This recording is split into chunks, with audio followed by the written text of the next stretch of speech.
So you guys may have noticed I snuck a peek back at the shelf a moment ago. I wasn't paying attention, but let's see if Gemini was. Hey, did you happen to catch the title of the white book that was on the shelf behind me? The white book is Atomic Habits by James Clear. That is absolutely right. So let's try something harder.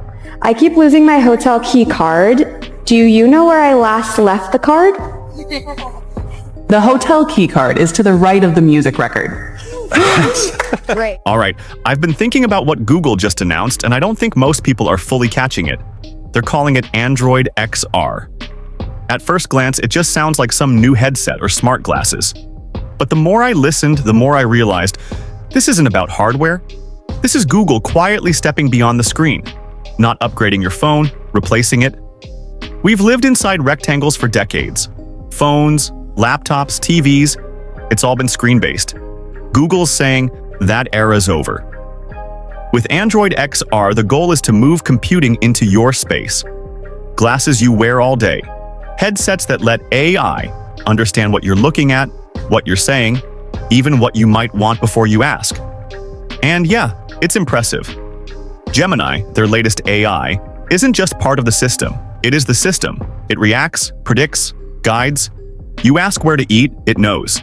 You're watching a game, it explains the play. It's smooth, fast, probably going to feel like magic. But keep in mind, just because it feels natural doesn't mean it is harmless. Google's pushing this idea that headsets are for moments, and glasses are for your whole day. That's not just a design choice, that's a behavior shift. If this works, Google won't just be something you check. It'll be something that surrounds you, something that shapes how you see the world. And that changes everything. They've rebuilt Chrome for XR.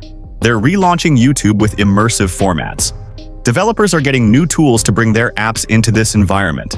It's not a side project, it's a platform, a new default, and I get why they're doing it now. Gemini finally gives them the AI power that Glass never had. This time, the tech actually works. But the questions haven't gone away. If Gemini becomes your interface to the world, how much of that world is being filtered, nudged, predicted, without you even realizing it? I'm not saying it's all bad. There's a lot of potential here. But when the core of it, Gemini, stays in Google's hands, it's worth asking, how much control are we giving up for the convenience? So yeah, this looked like a product launch. But it feels more like Google trying to rewrite the rules of how we interact with reality. Let's break it down. This AI is inherently multimodal, so it's using visual data and natural language to digest complex queries in real time, while remembering your past context. Nishta, let's see some more. Yeah, let's bring this book back. So I don't really have time to read it right now, but I wonder if Gemini might be able to help me summarize what's going on. Like, I don't know, what does this diagram mean? It looks complex. This diagram is labeled the habit line and illustrates the process of habit formation. It shows how automaticity increases with repetitions until a habit is formed. Okay. Now, imagine being able to communicate and understand any language. The AI can shift its output to speak different languages with dialects and accents that feel human and natural. Yeah, let's go to this sign over here. Can you translate this to English for me? The sign states private property, no trespassing. Okay, let's prove this is a live demo. Does anyone in the audience have a suggestion for a different language to translate to? Farsi. Farsi. We tried Farsi, it failed last time, but let's try it again. Do you want to try Farsi? We could try it? Okay. Because I do speak Farsi, so it's my mother tongue, so thank you. Gemini, let's just give this a shot. Can you translate this sign to Farsi for us? املاک خصوصی تجاوز نکنید. Great, awesome. It speaks Farsi. That's amazing. So as Sharon mentioned, you all may have seen translation demos like this before, but what's new now is that in addition to just saying things in a different language, I can also speak to Gemini in another language. I know Hindi, so let's give this a shot. अच्छा, क्या आप मुझे बता सकते हो ये लोग अभी कैसे लग रहे हैं? वे अभी एकाग्र और उत्साहित दिख रहे हैं। So Gemini said you all look focused and excited, and it has a better accent than I do. Why would you say now is the right moment to launch XR? Yeah, so for pretty much the history of computing, we've been using the rectangular box of a screen display. Whether it's monitors, laptops, tablets, or phones, XR has the power to extend beyond those boundaries. I think now is the perfect time to work on XR because you have a convergence of all these technologies, and Gemini is key to powering Android XR. It's the first Android platform built entirely for the Gemini era, for both headsets and glasses. With advances in AI and an amazing ecosystem of device and developer partners, we believe the time for XR is now. We've been building Android XR hand in hand with Samsung, working on both software and hardware together. But now, we are at a crossroad where the newest cutting-edge XR technology meets multimodal AI, which understand what you see and what you say. So you can just talk to your device as if you are talking to someone in the physical world.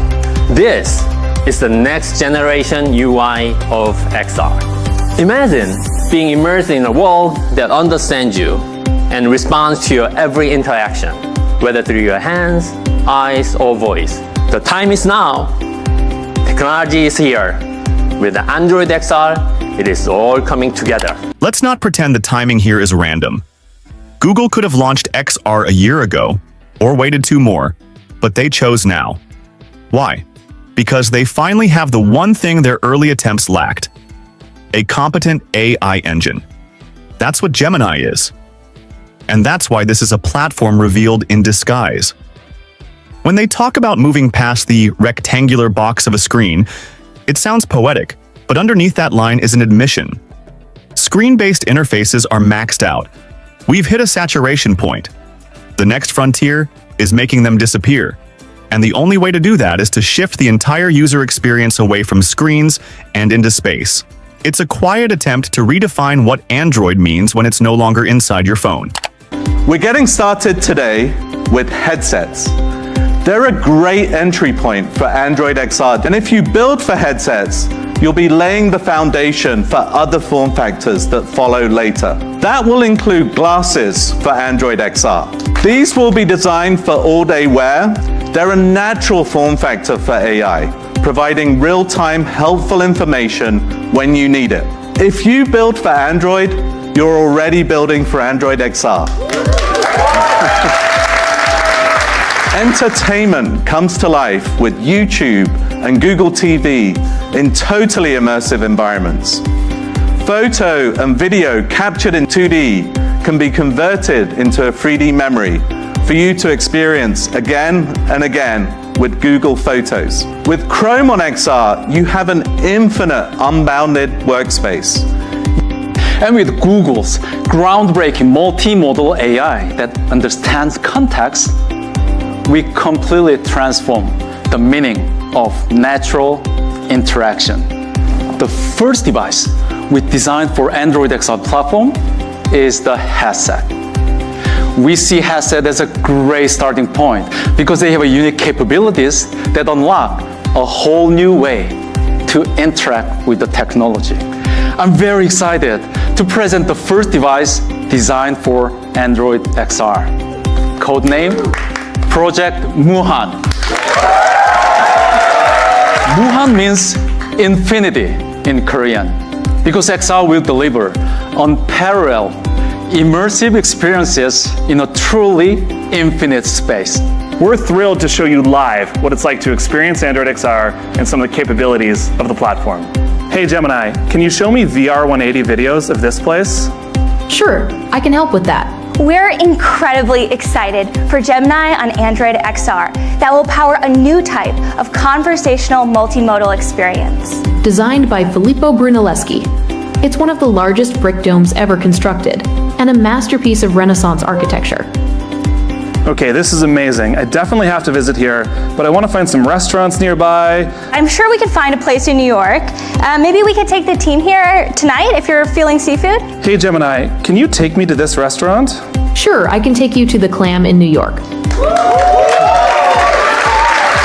The underlying technology allows us to process inputs from all different kinds of signals, much like you process the real world. The magical thing about XR is that it's moving computing to a place that's truly as natural as you can imagine it.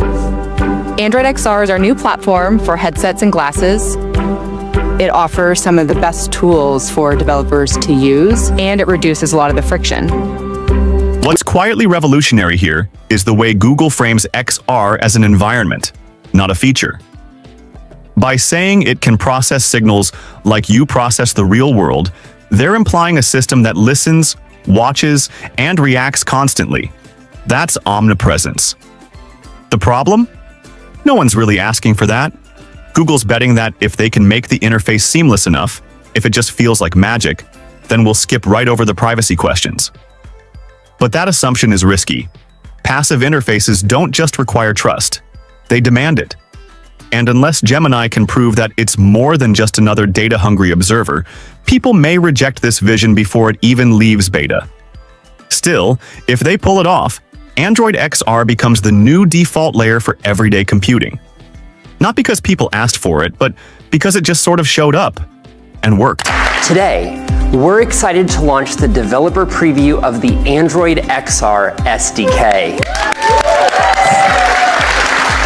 You'll have endless opportunities to create and develop for this computing platform, using familiar tools and open standards created for XR. For Android developers, we're extending the tools and frameworks like Android Studio and our Jetpack libraries to XR. And for Unity developers, we'll support Unity's editor and popular XR packages. You'll be able to share your apps the same way you always have as we open the Play Store to XR. Now, you're probably wondering, how does this all work with existing apps and games? They'll be available on Android XR out of the box, and your existing compatible apps can work without any additional effort. Our APIs, tools, and guidance for building for XR are available today. As a developer, I'm thrilled to introduce YouTube on Android XR. We've redesigned our app from the ground up with immersive video formats, spatial audio, and a vast content library. XR opens up new ways to watch. YouTube leverages Android XR's unique capabilities to deliver an unparalleled immersive viewing experience. Users can enjoy both 2D and spatial content with support for pass-through and immersive environments. We're breaking content outside the rectangle and into the world around you. We believe Android XR with Unity will drive a new era of XR adoption and experiences. Starting today, you'll have access to the public experimental version of Android XR to start building your apps and games in the Unity engine. We're taking our mixed reality tools and capabilities to the next level with Unity 6. We've been in this space since Google Glass, and we have not stopped. Things like AR Core, the Geospatial API, Lens, Live View, Translate, and now Gemini. We can take those experiences, which already work great, and find new ways to be helpful for people. When we talk about headsets and glasses, we think about headsets as episodic products that you put on for a specific reason. When you're watching the game, Gemini could break down everything about Freddy's Grand Slam. Here's where things get especially strategic. Google reminds us they've been in this space since Google Glass, but they don't dwell on it. Why? Because Glass was a failure, but it was also a foundation. The tech didn't work, but the concept did. Fast forward a decade and every piece of that ecosystem, AR Core, Live View, Lens, is back, this time propped up by something Glass never had. AI that actually understands context. Then there's Gemini. It's not just plugging into XR, it is XR. When they say it can tell you about a baseball grand slam while you're watching it, it's predictive computing.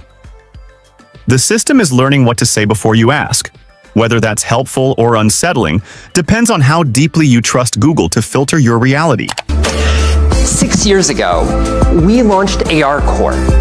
Since then, you've amazed us with what you built on the world's largest AR platform, now on over 1 billion Android devices. You've reimagined how your users connect, watch, learn, play, and work. 2 years ago, we launched the AR Core Geospatial API, opening up new possibilities for large-scale location-anchored AR experiences. We've seen thousands of developers using this to create helpful and engaging journeys for their users, and we're taking the next step to build a unified platform for the future of XR. Today, we're excited to launch the developer preview of the Android XR SDK. You'll have endless opportunities to create and develop for this computing platform, using familiar tools and open standards created for XR. As a developer, I'm really excited about this. I'm constantly in search of new technologies and new ways to entertain, inspire, and to tell stories, to create groundbreaking experiences for people. That's why I'm thrilled to announce our most exciting project to date, Asteroid. It's an immersive, interactive film app that's launching on Android XR. As very early advocates for XR and the transition from 2D screens to spatial computing, we understand the unique challenges in building for these devices.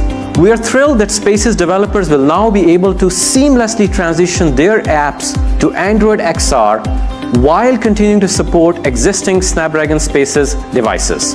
We look forward to working with Google to extend Android XR platform to more OEM partners, leaders like Lynx, Sony, and XReal, all powered by Snapdragon, to achieve scale and reach its full potential. Visceral incarnation of any 3D space or spatial environment you could think of. I can't wait to spatialize old videos. It'll feel like you're right in your memories again.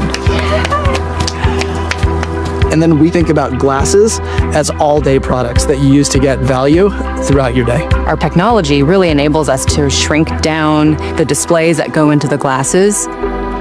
We'll see more of these highly portable devices that will more and more look like the ones I'm wearing right now.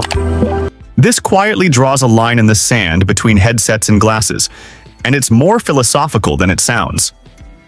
Headsets are opt-in. You wear them with intent. But glasses?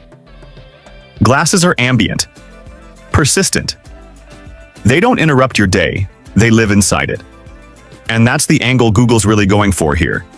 XR glasses aren't for escaping reality, they're for layering it. They're betting people will wear something that doesn't just show you information, but interprets the world for you. That's the future of perception. Even the throwaway line about spatializing old videos reveals a huge ambition: memory manipulation. If Gemini can reconstruct your past in immersive environments, what does that mean for how we experience history or trauma or nostalgia? They're psychological experiments. With glasses, you'll feel like you're a local, no matter where you are. There's no way we could build this platform other than collaborating very closely. We've been working with Samsung for a number of years, and so we look for opportunities where we could really marry each other's strength in creating something new. This might seem minor, but it reveals everything about Google's design philosophy. When they talk about shrinking the displays and wanting devices that look like the ones I'm wearing now, they're framing invisibility as innovation. Think about it. Apple made a spectacle of Vision Pro. Google is trying to do the opposite. They want their XR system to vanish into your face. Not because it's modest, but because it's strategic. The less people notice the tech, the more naturally it embeds into routine. And once it's there, it's very hard to remove. Even their claim that glasses will help you feel like a local anywhere hints at a kind of algorithmic empathy. Your AI doesn't just speak the language. It interprets tone, reads signs, decodes culture. At least that's the dream. The problem is, dreams like that often come with surveillance. From software and UX to hardware, cross-functional partners across both companies have worked seamlessly around the clock as one team to build a powerful XR platform. We've learned that we can build the best platforms with an ecosystem of developers, designers, and device makers. A lot of deep collaboration happens for us to bring the best solution to the ecosystem, to the platform, and to the users. Alone, you can go fast, but together you can go far. And the only way we'll get there is if we build this together. And now we get to the alliance, the part Google always keeps quiet until they need scale. Samsung is the bridge to the mass market. If you want XR to work on a global level, you can't build it alone. And Google knows this. That's why they're showing their hand here. The language is careful, cross-functional, ecosystem, collaboration, but make no mistake, this is a supply chain moment. The XR platform they're describing is an infrastructure project, one that spans design, chipsets, sensors, and AI models that have to run seamlessly across devices made by different companies. But here's the real kicker. For all the talk of community and collaboration, what Google's building is closed. Gemini doesn't belong to the world. It belongs to Google. So even as they open source parts of Android XR, the brain behind it will always be theirs. So let's cut through the marketing. This wasn't an announcement about glasses. It was a reveal of Google's attempt to redefine the rules of engagement for computing itself. By combining spatial interfaces with Gemini, Google is trying to control the platform that mediates your entire day. From translation to memory, from navigation to behavior. What makes it unexpected is how quietly they dropped it. No flashy stage, no bombastic demos. Just a low-key rollout of something that, if it works, could turn your next pair of glasses into the most powerful and invisible computer you own. Whether that future is exciting or dystopian depends on how you feel about an AI system that watches, listens, and helps. All the time. Thanks for watching. If this breakdown helped you see the bigger picture, give it a like, share your thoughts in the comments, and don't forget to subscribe. We've got more deep dives coming soon. One top executive from OpenAI says that they'd be interested in buying Google's Chrome browser if regulators make Google sell it. Well, that came out during testimony at Google's big antitrust trial. A judge already ruled last year that Google has a monopoly in online search and ads. Well, Google hasn't offered to sell Chrome, and they are planning to fight any ruling that forces them to. Some mechanics around that on the Chrome side.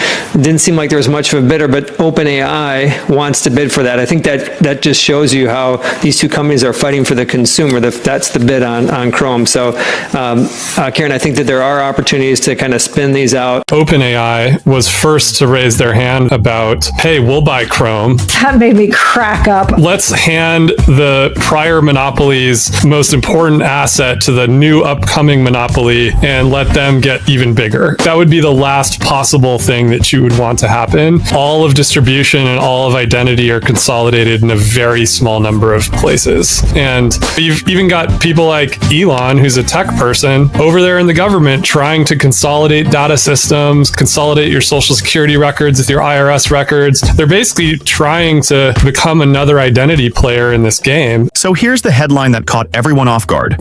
OpenAI, the company behind ChatGPT, says they'd be interested in buying Google Chrome if the government forces Google to sell it. Now let's pause for a second.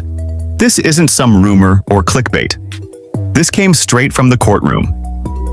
Nick Turley, OpenAI's head of product, made that statement while testifying on behalf of the US government in a major antitrust trial against Google.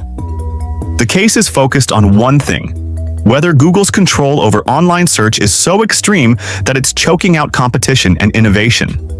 And that's where Chrome comes in. Chrome isn't just a browser.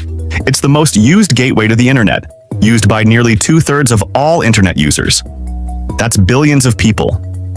And because it's tied directly to Google Search, Google Ads, YouTube, and their AI product Gemini, it's part of a much bigger ecosystem. Whoever controls Chrome doesn't just control a browser. They control access to the flow of information and, let's be real, a ton of money. That's why this move from OpenAI feels so bold. It's not just a casual interest, it's a signal. OpenAI wants to go from building the tools that live inside the internet to owning the front door itself. Now, to be fair, Google has no plans to sell. In fact, they've pushed back hard, saying they'll fight any ruling that tries to force them.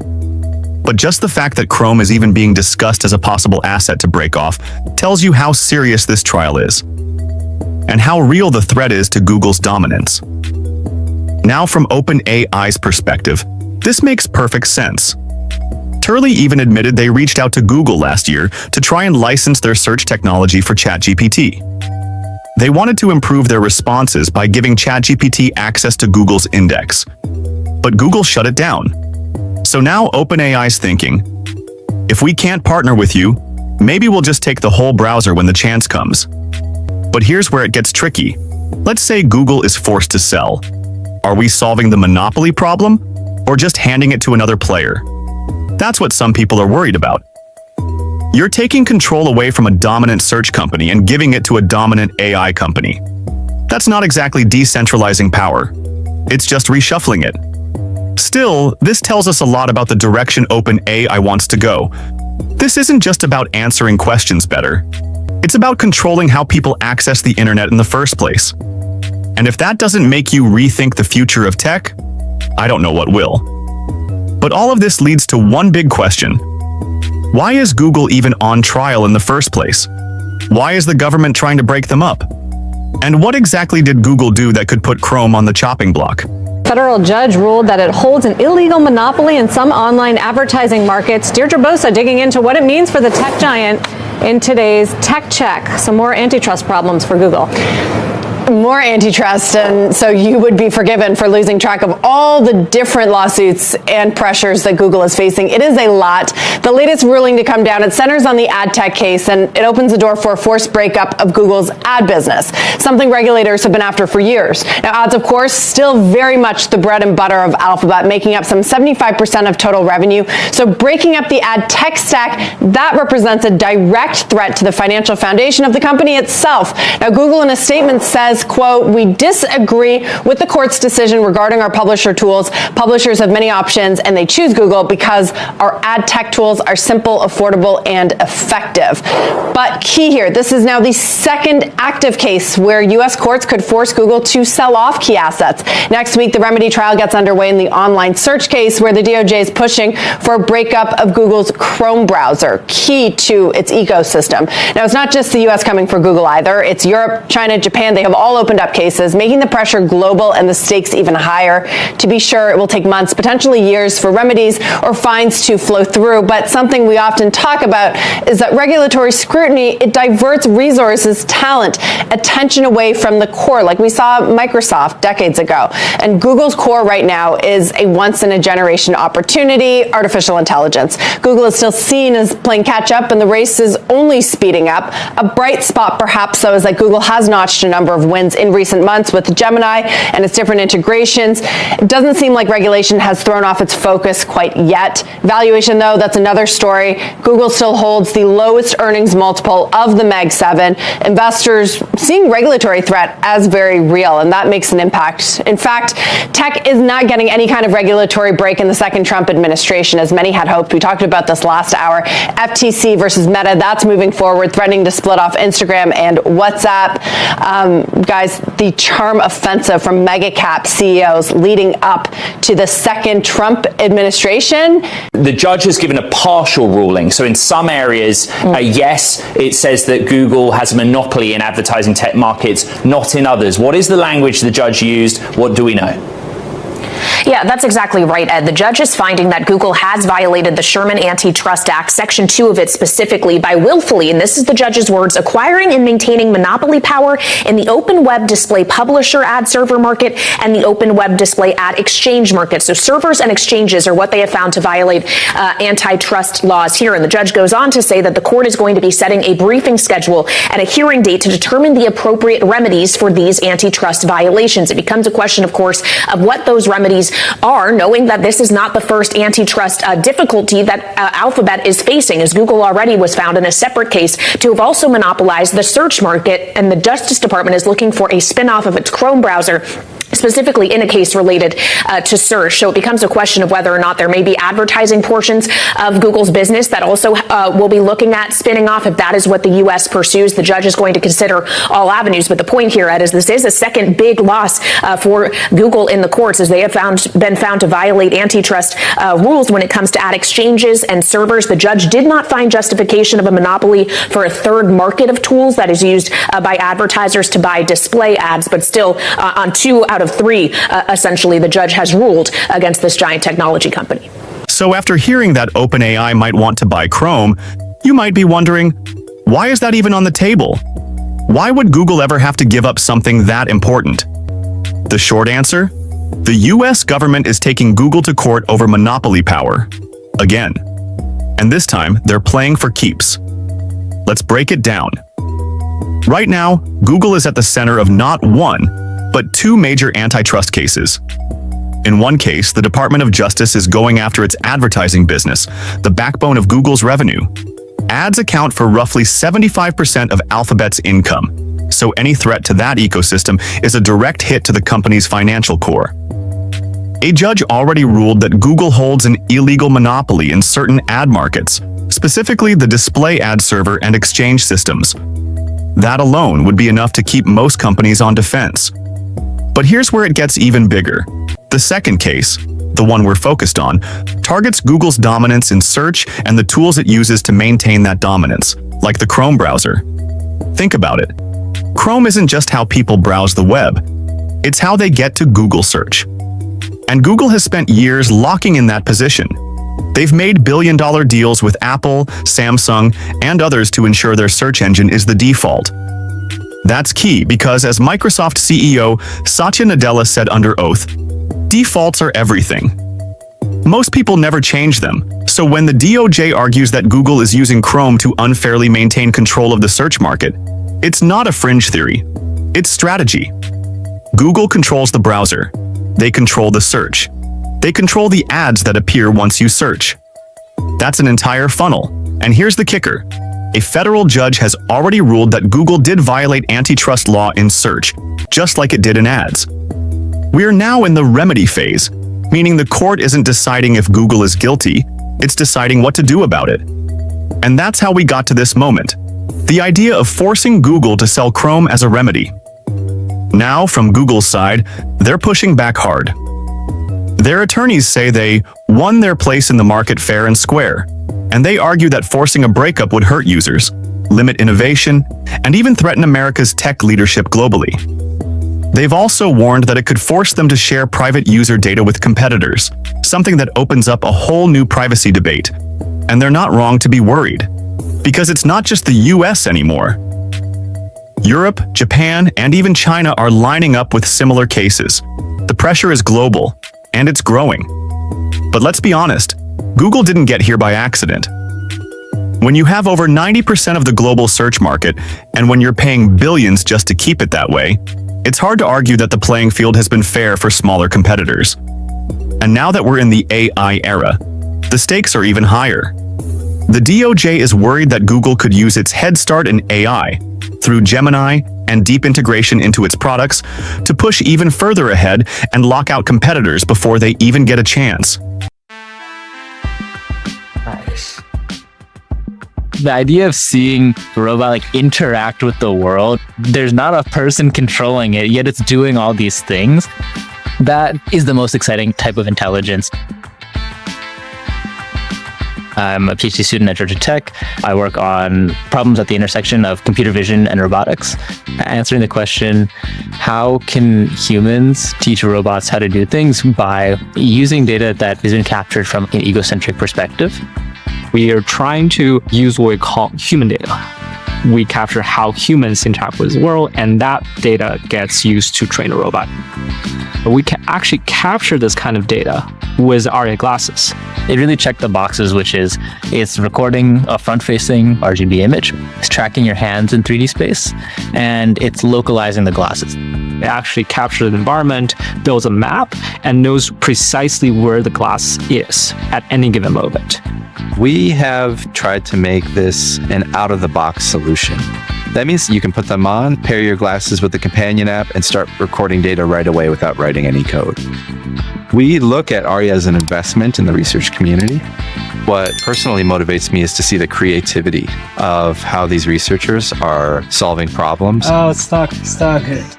Let the people feel the pain of roboticists. Research partners give us feedback, and we can turn around new features pretty quickly. The most surprising thing was to see ARIA mounted on a robot, but I think it was quite genius. Robotics is a real-time problem. Real-time recognition of behaviors and the surrounding environment is fundamental to robotics. Aria is such a small form factor, we can just put it on the robot and have it directly control its own body by looking at the world through Aria glasses. Georgia Tech made use of the Aria Client SDK, which allows them to directly stream data from the Aria glasses to a machine that can then do inference with a trained model directly from the sensor stream. This system is a really natural way to collect data that is useful for robotics. I think a lot of people are really excited about this because the promise of scale is much higher than anything else. The more that the egocentric research community standardizes, the more researchers will be able to collaborate. It's really through scaling with the community like this, collectively we can start to solve bigger problems around how things are going to work in the future. When more people can collect this kind of data without conscious effort, we can cover a broad range of scenarios and tasks. That type of diversity at such a rich sensor level is dream come true. Meta's Aria. Two glasses represent a leap toward a future where artificial intelligence is deeply embedded in the physical world. And with advancements like this, we're starting to see a pivotal moment in robotics, one that transcends the traditional limitations of how we think about machines. What we're seeing here is a fundamental shift in how machines will interact with the world around them. The concept of egocentric data collection is revolutionary because it's about creating a feedback loop where the machine learns to understand the world through human-like perspectives. It's almost as if we're teaching robots to see the world the way we do, tracking hand movements, localizing their position in space, and adapting to changing environments in real time. What's exciting here is that it's something we're beginning to implement today, with Meta's Aria glasses already laying the groundwork. But what does this really mean for us? Well, the reality of it is that Aria glasses are turning the tables on traditional robotics. Traditionally, we have robots that are reliant on predetermined programming, but now, with Aria, we're seeing the beginning of truly autonomous machines. When you can capture the world through these glasses, creating a continuous stream of data that robots can immediately react to, you create an intelligence that's dynamic and responsive, not static.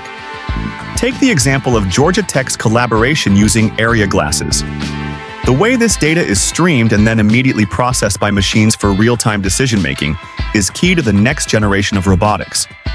The traditional method of data collection in robotics was clunky and often too abstract. But now, with the Aria system, we've reached a point where machines are getting smarter in real time, learning from their environment as it changes and making decisions on the fly. And here's where it gets even more interesting. The vision for these glasses isn't just to serve elite researchers. By designing this technology to be out-of-the-box ready, Meta has effectively opened the doors for anyone to contribute to this evolving ecosystem. This kind of accessibility in data collection is vital because it means the global research community can now play a part in refining and enhancing robotic capabilities.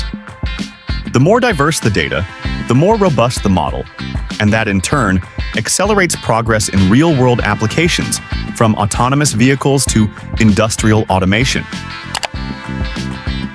With Project Aria, we reimagined a wearable device with a sensor suite that could perceive as you perceive, and in doing so enables the development of a new generation of artificial intelligence that has a better understanding of who you are and makes possible new advancements in robotics. Project Aria, from the outset, was designed to begin a revolution around always-on, human-centric computing. We're excited to announce the next step in our journey, the second generation of Aria glasses. With Gen 2 glasses, we are building AI capabilities with a deeper understanding of the wearer's context and the environment. Aria Gen 2 is the perfect tool for researchers pushing the boundaries of AI and AR. What you see here is the same as this. We have upgraded the sensor suite with additional computer vision camera for enhanced location and embodied tracking. We have increased battery capacity by over 40% without a weight increase. The device features a contact microphone and spatial microphones. It can distinguish between your voice and those of bystanders. Aria Gen 2 determines your location both indoors and outdoors. Advanced eye tracking camera tracks your gaze to understand what you're looking at and tracks your hand to identify the object you interact with, all while monitoring your heart rate for a comprehensive understanding of your well-being. To introduce the ability to process a lot of the signals on the device in real time. As soon as you do that, you move away from the context of data collection and processing later. Then we can start to interact with the user, not just research what might be possible, but actually experience it. Help me pick up some red onions. Taking you to red onions.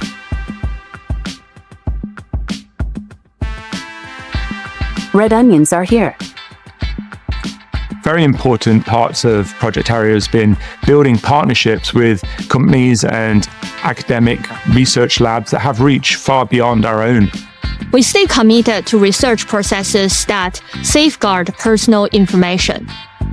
The journey with second-gen ARIA glasses is just the beginning. Imagine what the research community can achieve with a device that closes the gap between machine and human perception. Together, we can unlock an understanding of what it is to experience reality as we do. We often think of technology as something that enhances our lives in obvious ways. Faster computers, sleeker phones, better entertainment. But there's another layer to innovation that we rarely stop to appreciate. The ways in which technology can fundamentally reshape how we experience the world, especially for those with disabilities. The ARIA Gen 2 glasses are a perfect example of this deeper impact.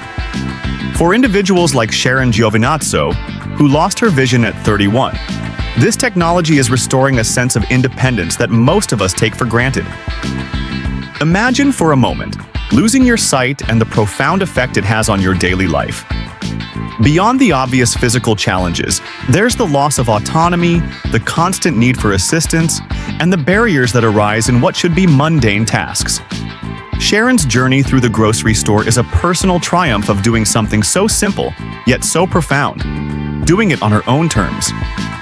The ARIA Gen 2 glasses are bridging the gap between disability and ability in ways we've never seen before. And that's where the real power of this technology lies. The addition of spatial audio is a fundamental shift in how we think about location-based navigation. Traditional sound cues might tell you something is to your left or right, but spatial audio places the sound in a specific space, almost as if you're hearing the world the way it was meant to be heard, naturally and contextually. This is crucial because navigating a store, for someone with limited vision, is about knowing exactly where to go, feeling confident that the directions are accurate, and having the freedom to make independent choices.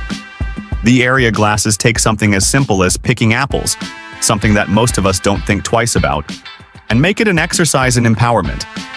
The glasses provide her with the information she needs in real time, from the variety of apples available to confirmation that she's holding the correct one. A woman wearing glasses stands in front of the checkout counters in a grocery store holding a basket on her arm. Sharon Giovinazzo, CEO, Lighthouse for the Blind and Visually Impaired San Francisco. You know, it's one of those things that you don't know what you got till it's gone. And that was kind of the case with my vision when I lost it at 31. She navigates through the grocery store. The challenges that we face, you know, just simply with visual navigation, you lose a level of independence with that. She holds the leash of a service dog while walking towards an aisle. Karthik Mahadevan, CEO, Envision. For a lot of people who are blind and have a low vision, independence almost always meant access to information. A pair of glasses separates to reveal each individual component. ARIA enables us to combine technologies like artificial intelligence and spatial audio that make the visual world accessible for people who are blind or have a low vision. It was amazing to see how a lot of our feedback was incorporated in building a Gen 2 device, and also by keeping accessibility as one of the focus points. Prince Gupta, Research Product Manager, Meta. This is a truly collaborative effort between Envision, Lighthouse San Francisco, and Meta. Prince and others gather around a laptop computer inside the grocery store. We really want to go out and co-design with the community and try to learn from their experience. They actually want to try out these technologies. They're really excited. Sharon and Prince speak to one another in the produce section. Sharon has been testing these features, giving us early feedbacks. GPS just doesn't work indoors. We need a different mapping and navigation technology. Owen Brimejoin, Research Scientist, Reality Labs Research, Meta. Usually when you listen to sounds over headphones, they'll sound like they're inside your head. Spatial audio is a technology that lets you play sounds over headphones that seem like they're coming from a real location out in the world. And all you have to do is follow that sound. Sharon walks through the grocery store wearing the glasses. If you put the glasses on and you just talk to it like you talk to a friend. Hey Meta, help me pick up some apples. Certainly. Follow the sound to locate the apples in the store. Sharon follows the sound. It'll start playing a beacon sound from the location within the store. The glasses can actually map as they are being used. We can allocate different points and label it with items that should be there in that space. Sharon approaches bins filled with apples. Apples are here. You can ask any kind of a question. What apples are here? They have Granny Smith, Cosmic Crisp, and Honey Crisp apples. I'll get Granny Smith apples. Help me pick up red onions. Taking you to red onions. Sharon and her service dog walk towards the sound. They reach the onions. Red onions are here. Is this a red onion? She holds up an onion in front of the glasses. Yes, this is a red onion in your hand. Just to have the freedom to walk into a grocery store and navigate to what I wanted. It was efficient. It was fast. It was just amazing. That's all I need today. Take me to the checkout counter? Sure, guiding you to the checkout. Sharon hands her basket to the employee at the checkout counter. This isn't ready to ship out the door this second. But what's exciting is for how many people this appears to be working really well. Without these partners, we would have not been able to do what we did today.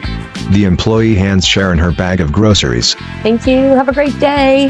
When we look at someone like Sharon, pick the groceries that she wants on her own, that emotion is incredible. And that's a wrap. It's incredible to see how these innovations are not just changing lives, but reshaping the way we think about independence and autonomy. The future is looking more inclusive, and it's exciting to witness these advancements firsthand. If you found this video insightful, don't forget to hit that like button, drop your thoughts in the comments, and share it with anyone who might be inspired by this breakthrough in tech. Make sure to subscribe to stay updated with more in-depth analyses and updates on the latest innovations shaping our world. Project Aria is a research effort built around the custom glasses you see here that is designed to record high-quality egocentric data, which in turn will enable researchers to advance the state-of-the-art around machine perception and personalized, contextually aware AI. Project Aria is not in itself an AR device since it lacks a display, and it is neither a product nor a prototype of a product and will not be for sale.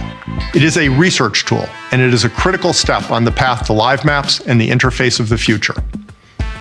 One way to think about Project Aria is as an evolution of the methods which were used to build maps in the past. Since the 1960s, satellites have allowed us to map outdoor environments at tremendous scale, but they're limited in the map resolution and freshness they can produce. Low-flying aircraft and car fleets provided data capture at a higher resolution with increased update rates, but they're limited to outdoor environments. Backpack rigs can now map indoor spaces at high resolution, but are unable to fully capture the wide range of environments relevant to our daily lives. Project Aria is the vanguard of the next leap in data capture technology, client-based mapping, which will one day enable anyone with an AR device to build and use live maps wherever and whenever they need to, based on data from their own devices, particularly AR glasses. The use of egocentric data will make it possible to construct higher resolution maps that are dynamically updated at a much higher frequency, and will enable mapping of a far greater spectrum of environments than has been possible with any previous mapping technology. In addition to enabling state-of-the-art research into map building, Project Aria will let researchers explore what data AR glasses will need to capture in actual use, and how AI can most usefully leverage that data to provide personalized assistance. Let's take a look at each component of Project Aria in closer detail. At its heart, Project Aria is an all-day wearable computer and sensor platform with a powerful mobile-class processor, all wrapped up in an ergonomic glasses form factor weighing under 70 grams. The device is controlled by the wearer using a mobile companion app, which communicates via an encrypted low-energy Bluetooth link. As Boz noted, once a data sequence has been recorded and the device is placed on charge, data is uploaded to Facebook's research servers and kept in quarantine, meaning it's not made available to researchers. During the quarantine period, participants can delete segments of captured data from the system without accessing the raw data. Thanks for watching, and I'll catch you in the next one, where we continue to explore the technologies that are truly changing the game. NVIDIA has been making waves with its groundbreaking AI technology, but there's more beneath the surface than meets the eye. While many are focusing on the current market trends, Jensen Huang sees an AI revolution that's just getting started. So, what's really driving NVIDIA's explosive growth? And why is Huang so confident that we're only at the beginning of a multi-trillion-dollar AI boom? You went into great detail about what's happening, particularly in China. I just wanted to go over something that I felt wasn't asked, which is fiscal second quarter sales, $45 billion plus or minus 2%. $8 billion of lost revenue opportunity, specifically relating to China in H20. It seems as if you made up somewhere some demand for a different product or from a different geography or from a different corner of the market. What was that? Well, we got a whole bunch of engines firing right now. The biggest one, of course, is the reasoning AI inference. The demand is just off the charts. You see the popularity of all these AI services now, ChatGPT, Gemini, so on and so forth, Grok. I mean, they're just doing incredibly well across the board. And all of the APIs that they serve out and all the agentic AI services that are built on top of them, they're all doing incredibly well. I think that there's just a giant breakthrough in AI's capability, and inferencing has just become a giant workload. Second, people realize that Blackwell is just a home run. NVLink 72 is a home run architecture. We designed it to be a thinking machine, a reasoning AI system. And I think people now, the confluence of the breakthrough in reasoning AI and the availability, now the emergence of Grace Blackwell NVLink 72, perfect timing.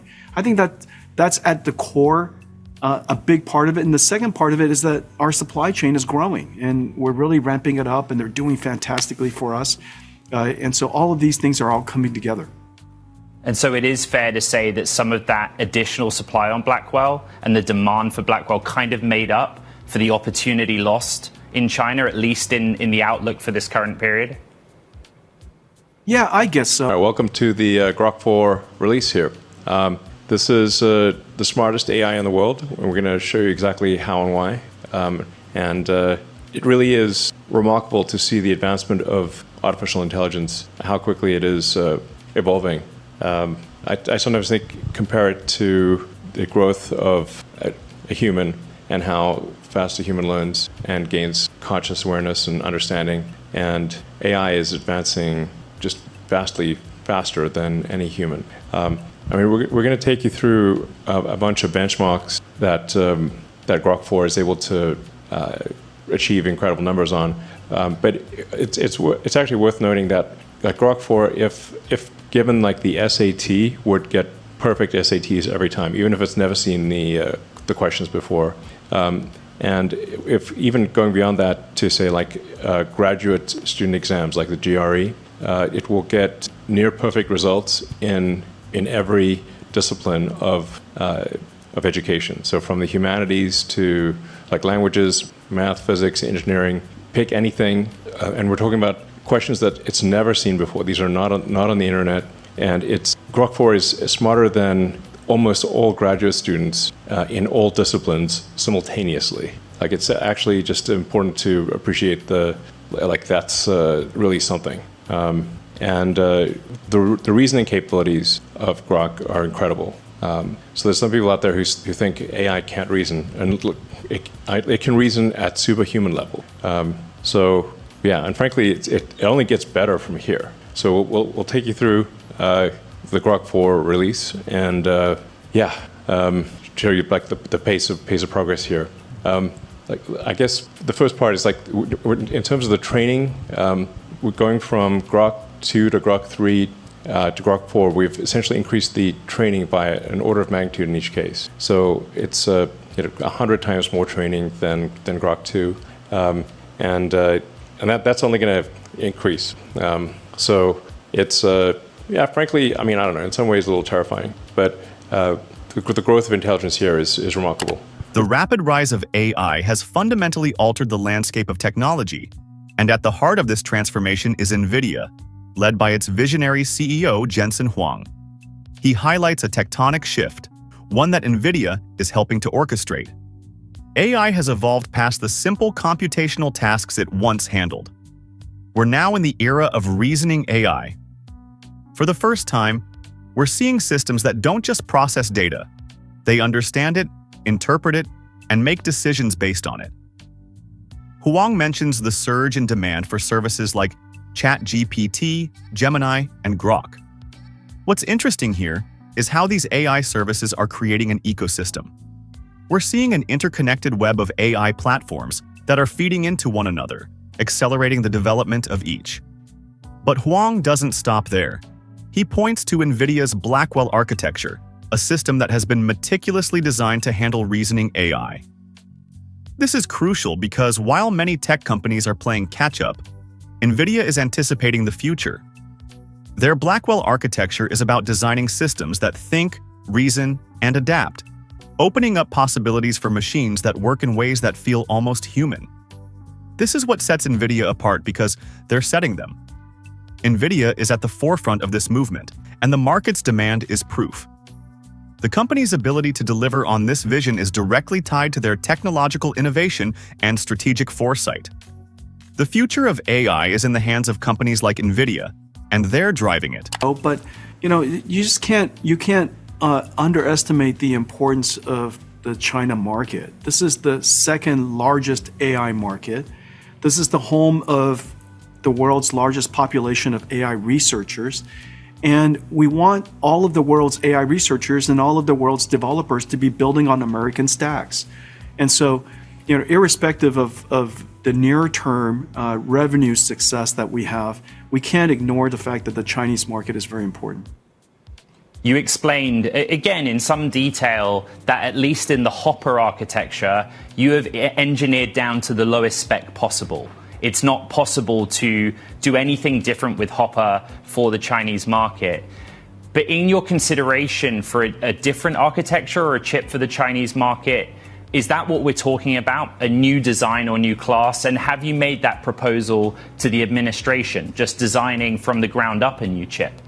We're still thinking through that. They're just the limitations are quite stringent, quite limited, if you will. H20 is as far down as we could take a Hopper. We don't know how to make it even less, and so that's really the limit. So there aren't main, the limitations are quite stringent. So we have to really think through it. Whatever we make ultimately has to add value to the market, and so it's a really tightrope because the Chinese competitors have evolved and advanced greatly over the last year. Like everybody else, they're doubling, quadrupling their capabilities every year, and the volume is increasing substantially. And remember, these are data center chips; they don't have to be small; they could be quite large. Without American technology, the availability of Chinese technology will fail the market. And so, whatever we offer has to at least be competitive and has to add value to the market. Jensen, does Huawei have an AI accelerator or a GPU that is performant as H20 or is performant of other classes of GPU that you make? Huawei's technology, based on our best understanding at the moment, and we have a lot of ground truth there, is probably comparable to an H200. And so they've been moving quite fast, and they've also offered this new system called Cloud Matrix that scales up to even a larger system than our latest generation Grace Blackwell.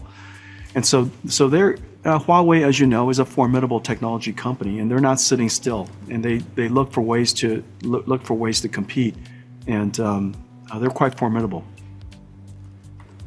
With that in mind, you've kind of explained the landscape now, NVIDIA's ability to operate in China. And I mean, you and I this year alone have already discussed the idea that there are 50% of the world's AI researchers in or from China. But are you having a sense of the vacuum created that those big names, I think about Tencent or Alibaba or Baidu, that were buyers of H20, that they've already pivoted and turned to the offering from Huawei? because of the policy that is in place? Yeah, they have no choice but to, one of the challenges of the changing regulations is the ability for markets to trust the NVIDIA and ultimately American platforms. And so it's prudent, I think, for the Chinese customers to make sure that they develop their stack on Huawei, and because it's hard to rely on American technology at this point. And so that's one of the unfortunate parts of changing policies. But anyhow, I have every confidence that if able to compete, American companies will compete. This is, to write off American technology companies is not smart. This is the home of some of the brightest computer scientists in the world. American companies are incredibly competitive. We just have to have the confidence to go compete. And if we have the confidence to compete, we will win. Let's just talk about how smart Grok4 is. So I guess we can start discussing this benchmark called Humanities Last Exam. And this benchmark is a very, very challenging benchmark. Every single problem is curated by subject matter experts.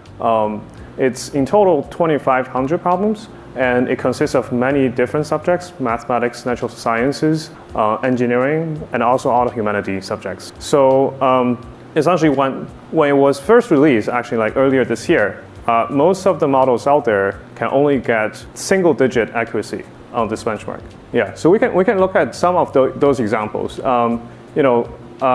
So there is this mathematical problem, which is about natural transformations in category theory.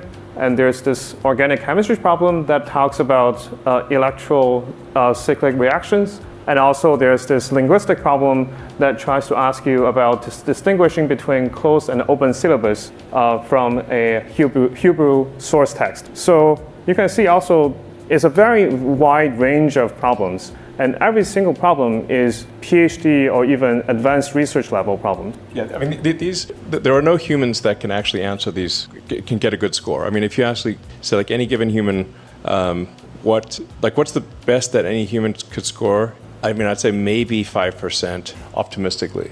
Yeah. So this is much harder than what any human can do. It's incredibly difficult. And you can see from the types of questions, like you might be incredible in linguistics or mathematics or chemistry or physics or any one of a number of subjects, but you're not going to be at a postgrad level in everything. And Grok4 is a postgrad level in everything. Like it's just, some of these things are just worth repeating.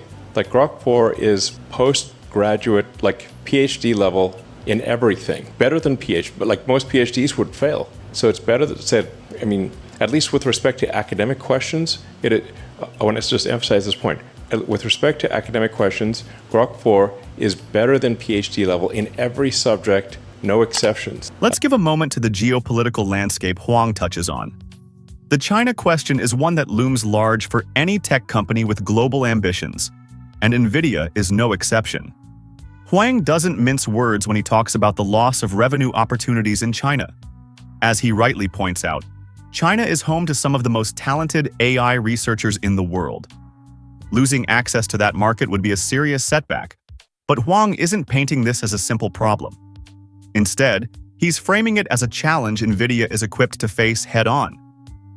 What's crucial here is how Huang emphasizes that NVIDIA is still looking for ways to serve the Chinese market, despite the restrictions. This speaks volumes about NVIDIA's long-term vision. They want to be a part of the AI ecosystem that's growing there. The geopolitical tensions around tech exports have created a kind of vacuum, but Huang's response is not one of defeat. Instead, he sees this as an opportunity to innovate within the constraints that exist. It's a careful balancing act, how to create value for the Chinese market while ensuring that NVIDIA's technology is still competitive on the global stage. Huang's approach shows us a side of business strategy that's often overlooked. It's about maintaining influence and setting up a platform that can compete globally, no matter the external circumstances. This mindset is what will allow NVIDIA to weather the storm and thrive in the long run, regardless of the political volatility. You said during the earnings call that you trust President Trump and that the president has a vision and a plan. Could I ask if you've talked to him about that plan and if it includes coordinating with NVIDIA on policy adjustment that relates to changes in technology export controls? Well, obviously, I don't know all of his ideas, but let me tell you about two that are incredible. The first one is utterly visionary. The idea of tariffs being a pillar of a bold vision to reindustrialize, to onshore manufacturing, and motivate the world to invest in the United States, and it's just an incredible vision. I think this is going to be a transformative idea for the next century for us. We're all in on the idea. We're setting up plants and encouraging our partners from around the world to invest in the United States, and we have a lot of stuff going on, and so I'm very excited about that. The second major idea is to rescind the AI diffusion rule, recognizing that this isn't about limiting American technology, but this is about accelerating American stacks around the world to make sure that before it's too late, that the world builds on American stacks during this extraordinary time, the AI era. And so these two initiatives are completely visionary, and it's going to be transformative for America. Jensen, in the time that you and I have been on air having this conversation, some news has broken from US Secretary of State Rubio, who has said that the US will begin revoking some Chinese student visas. What I wanted to ask you is that with US government limits on foreign student visas, how does that impact a company like NVIDIA? I think about the size, but also composition of your engineering talent here in California and elsewhere in the United States. I believe the administration still feels very strongly about the incredible importance of immigration. Look, I'm an immigrant. I know many immigrants that came to the United States to build a great life, and many of us have contributed greatly to the technology industry and the United States. I believe that's going to have to continue. I guess we can talk about what's behind the scene of Grok 4. As Jimmy mentioned, we actually throwing a lot of compute into this training. You know, when it started, it's only also a single digit. Sorry, the previous slide. Sorry. Yeah, it's only a single digit number.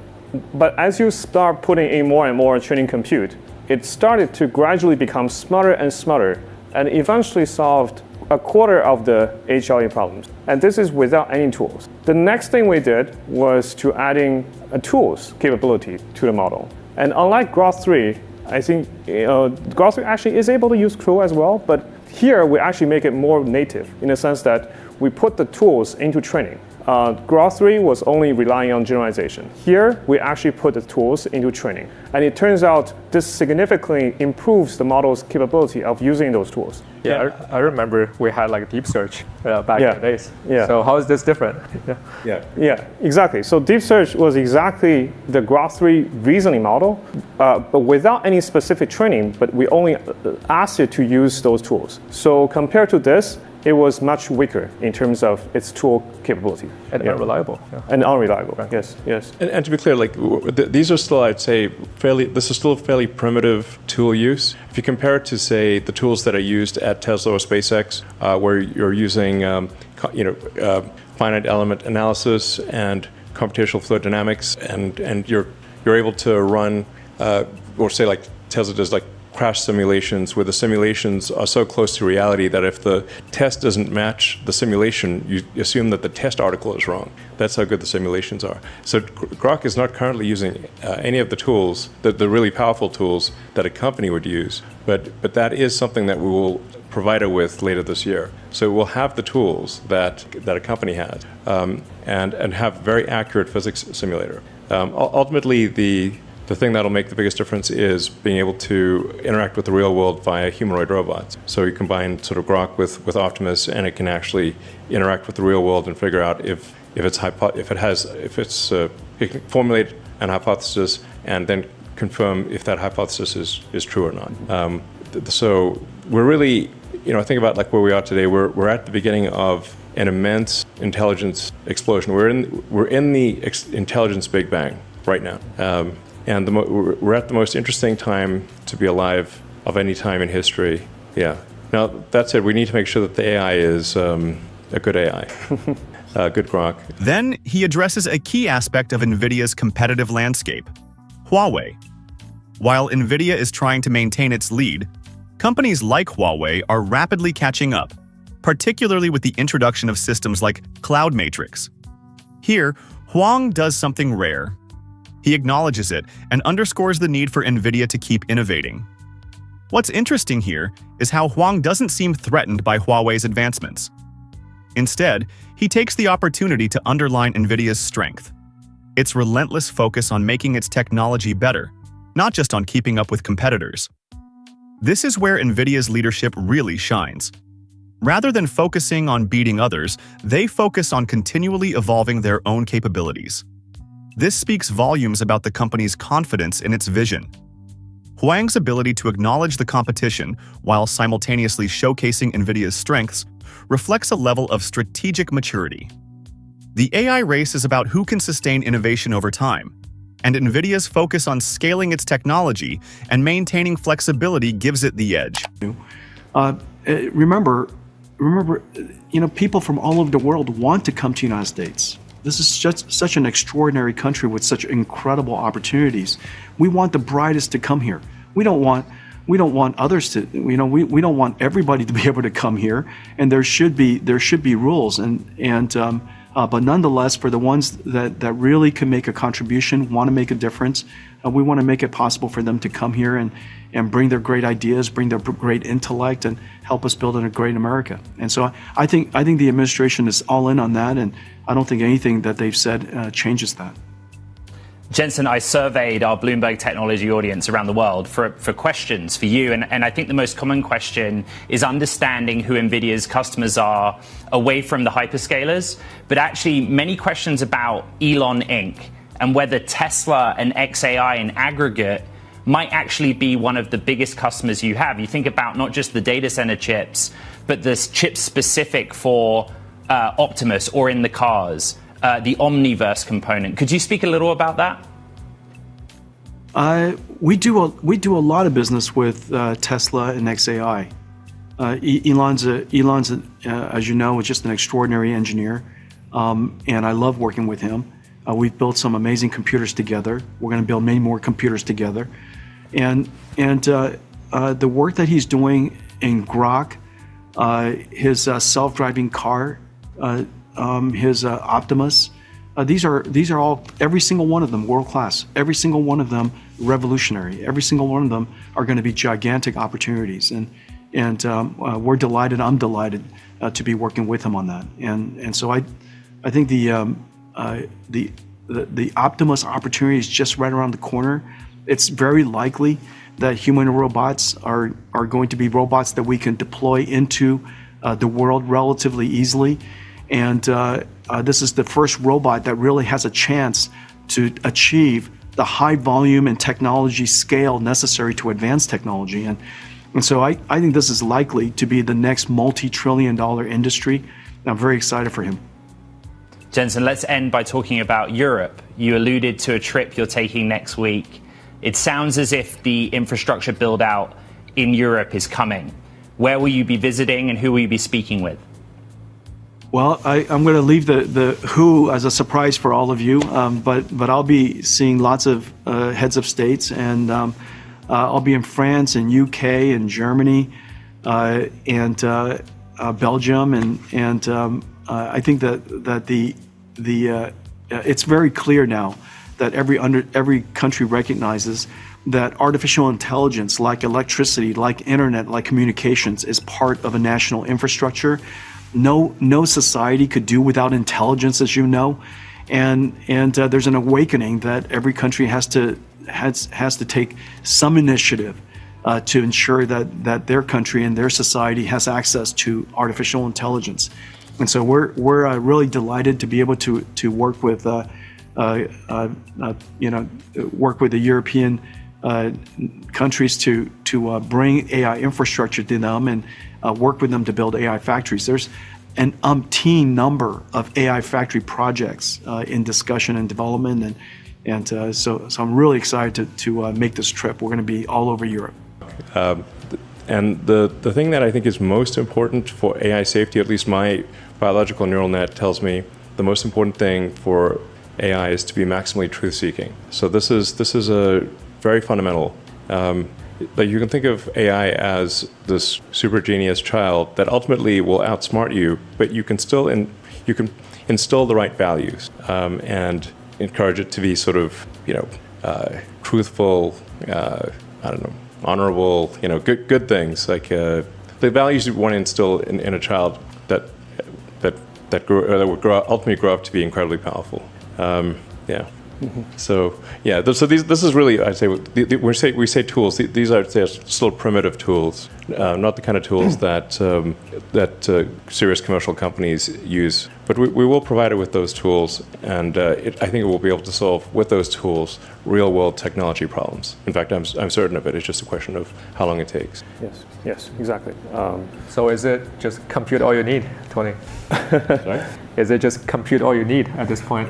Well, you need compute plus the right tools, and then ultimately to be able to interact with the physical world. Yes. And then, we'll effectively have an economy that is, ultimately an economy that is thousands of times bigger than our current economy, or maybe millions of times. If you think of civilization as percentage completion of the Kardashev scale, where Kardashev 1 is using all the energy output of a planet, and Kardashev 2 is using all the energy output of a sun, and 3 is all the energy output of a galaxy. We're only, in my opinion, probably closer to 1% of Kardashev 1 than we are to 10%. So maybe a point or 1 or 2% of Kardashev 1. So we will get to most of the way, 80-90% Kardashev 1, and then hopefully, if civilization doesn't self-annihilate, and then Kardashev 2, it's the actual notion of a human economy, assuming civilization continues to progress, will seem very quaint in retrospect. It will seem like sort of cavemen throwing sticks into a fire level of economy compared to what the future will hold. It's very exciting. I've been at times kind of worried about is this seems like it's somewhat unnerving to have intelligence created that is far greater than our own. And will this be bad or good for humanity? It's like I think it'll be good. Most likely it'll be good. But I somewhat reconciled myself to the fact that even if it wasn't going to be good, I'd at least like to be alive to see it happen. So actually, one I think one technical problem that we still need to solve, besides just compute, is how do we unblock the data bottleneck? Because when we try to scale up the RL, in this case, we did invent a lot of new techniques, innovations, to allow us to figure out how to find a lot of challenging RL problems to work on. It's not just the problem itself needs to be challenging, but also it needs to be, you also need to have a reliable signal to tell the model, you did it wrong, you did it right. This is the sort of the principle of reinforcement learning. And as the models get smarter and smarter, the number of cool problems or challenging problems will be less and less. So it's going to be a new type of challenge that we need to surpass besides just compute. We actually are running out of actual test questions to ask. So there's even questions that are ridiculously hard, if not essentially impossible for humans, that are written down questions are swiftly becoming trivial for AI. Then comes the most intriguing part: Tesla and xAI. Huang doesn't just mention Elon Musk as a business partner, he speaks about him with genuine admiration. For Huang, working with Musk is about creating groundbreaking technologies that could change the world. The Optimus robot, Grok, and self-driving cars are harbingers of the future. Huang's excitement about these ventures speaks to a bigger narrative that's unfolding right before us. AI is about machines becoming integral parts of our lives. This is where we see NVIDIA's role in the future of AI take shape.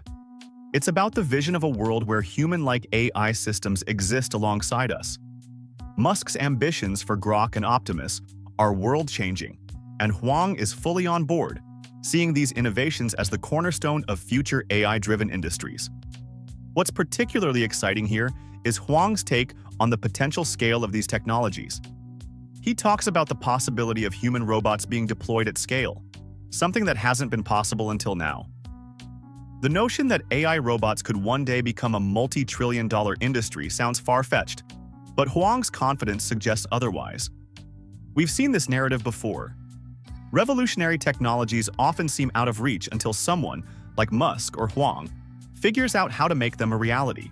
As AI continues to shape the future, NVIDIA is poised to lead the charge with revolutionary technologies like Grok and self-driving cars. The journey is just beginning, and the potential is massive. If you found this breakdown insightful, don't forget to like, share, and drop a comment.